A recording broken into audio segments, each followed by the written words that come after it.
بسم اللہ الرحمن الرحیم۔ السلام علیکم ورحمۃ اللہ وبرکاتہ۔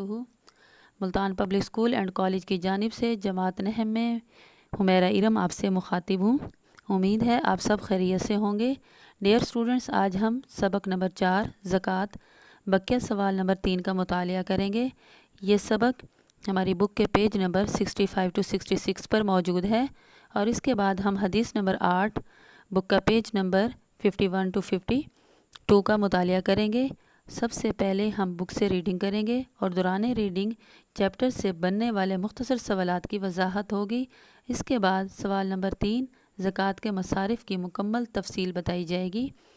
پین یا پینسل اپنے ہاتھ میں رکھیں اور اہم پوائنٹس کو انڈر لائن کریں،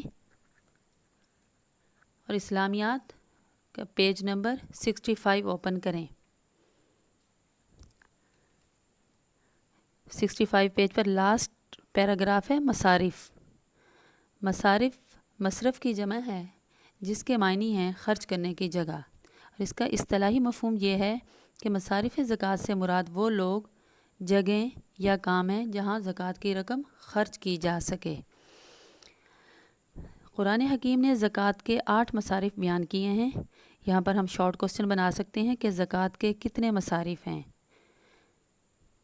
بسم اللہ الرحمن الرحیم۔ انما الصدقات للفقراء والمساکین والعاملین۔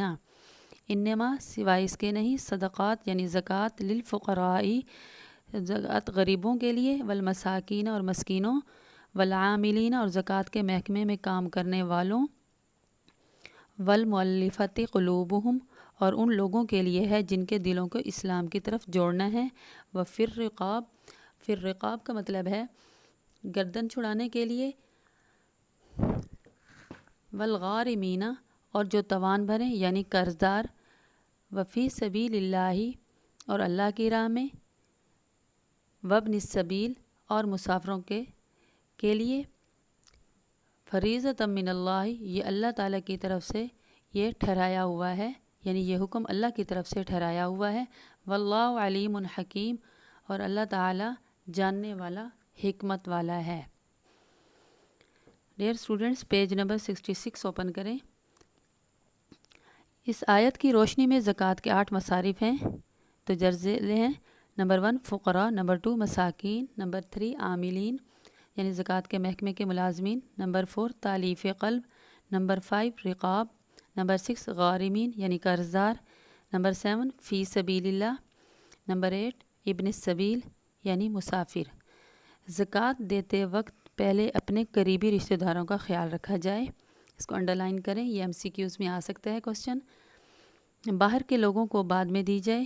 اسی طرح جو لوگ خود بڑھ کر سوال نہیں کرتے، غربت کے باوجود خوددار اور غیرت مند ہوتے ہیں، انہیں تلاش کر کے زکوٰۃ و صدقات دیے جائیں۔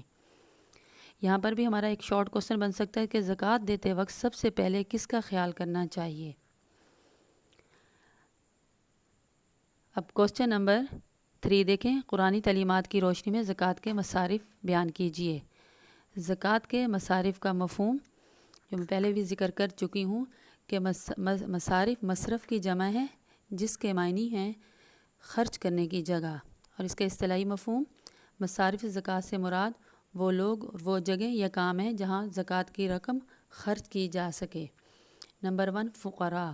فقراء سے مراد کم آمدنی والے لوگ، یعنی وہ تنگ دست لوگ ہیں جن کے پاس مال تو ہوتا ہے مگر اس سے وہ اپنی ضروریات پوری نہیں کر سکتے اور دوسروں سے مانگنے میں شرم محسوس نہ کریں، یعنی وہ دوسروں کے سامنے ہاتھ پھیلاتے ہیں، ایسے لوگوں کو زکوٰۃ دی جا سکتی ہے۔ نمبر 2 مساکین یعنی محتاج، ضرورت مند، یہ وہ تنگ دست لوگ ہیں جن کے پاس اپنی ضروریات پوری کرنے کے لیے کچھ بھی نہ ہو اور وہ شرم کی وجہ سے دوسروں کے سامنے ہاتھ نہ پھیلاتے ہوں، یہ لوگ بھی زکوٰۃ کے مستحق ہیں۔ یعنی فقراء جو ہیں وہ دوسروں کے سامنے ہاتھ پھیلاتے ہیں اور مساکین جو ہیں وہ دوسروں کے سامنے ہاتھ نہیں پھیلاتے۔ نمبر 3 عاملین زکوٰۃ یعنی زکوٰۃ وصول کرنے والے، یعنی زکوٰۃ اکٹھی کرنے والے۔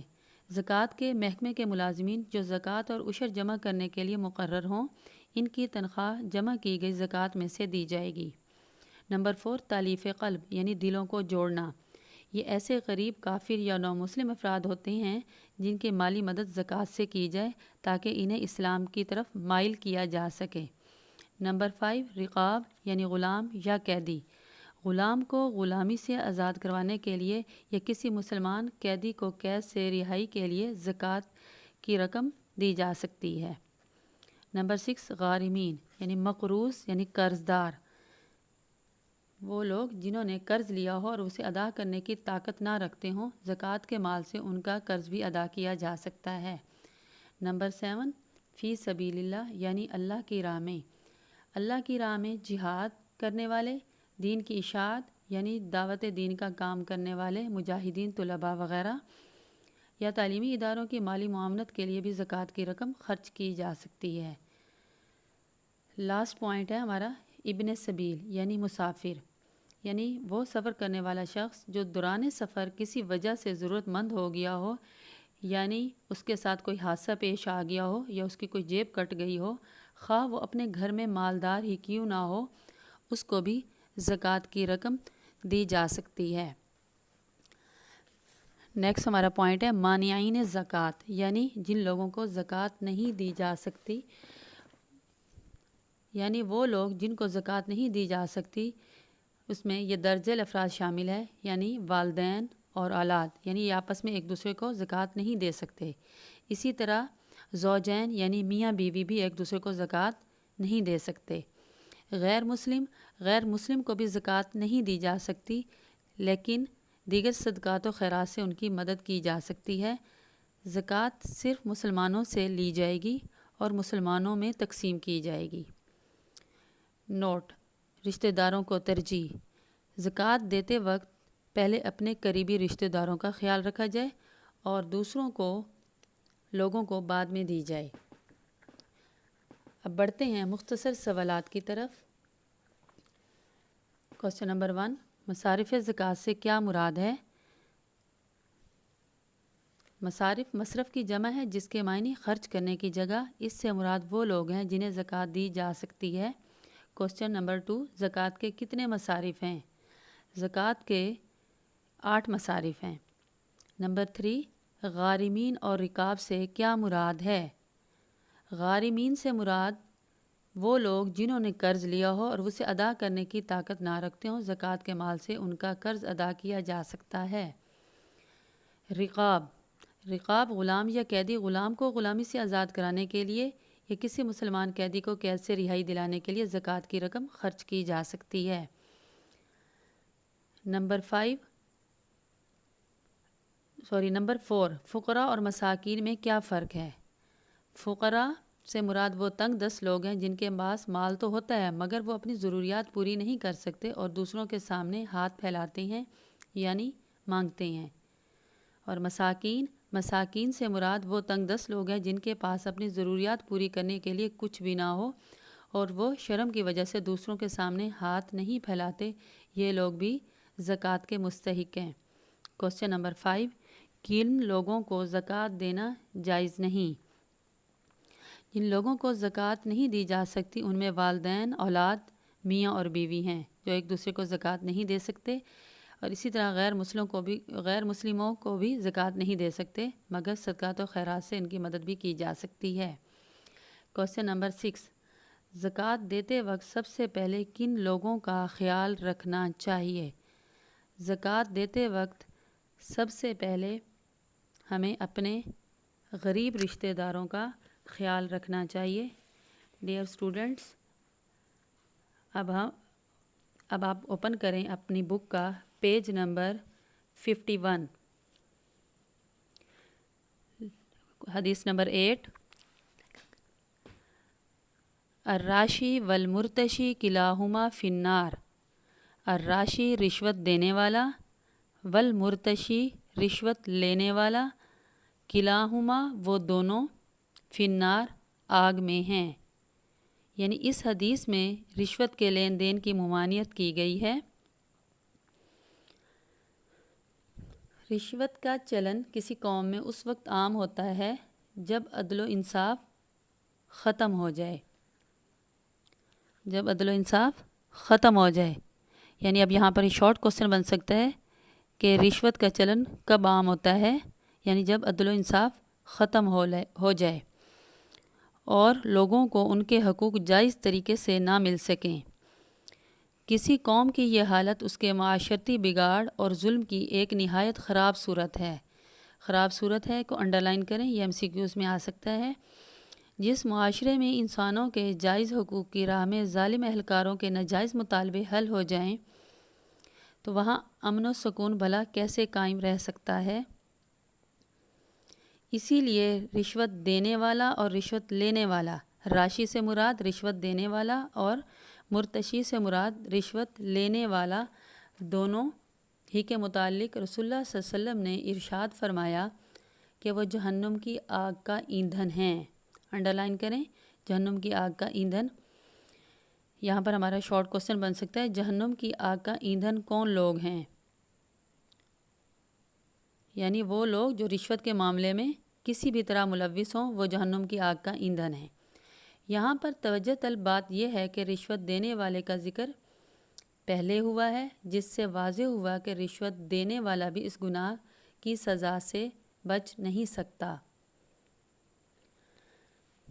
رشوت نقدی کی صورت میں ہو یا قیمتی تحائف کی صورت میں، یعنی دونوں صورتوں میں یہ جائز نہیں ہے۔ نہ تحائف کی صورت میں جائز ہے، تحائف کی صورت میں بھی اگر ہوگی تو اس کو رشوت میں شمار کیا جائے گا۔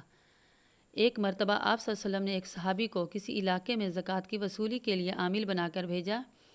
جب وہ واپس آیا تو اس کے پاس 2 ڈھیر تھے، ایک ڈھیر چھوٹا تھا اور ایک ڈھیر بڑا تھا۔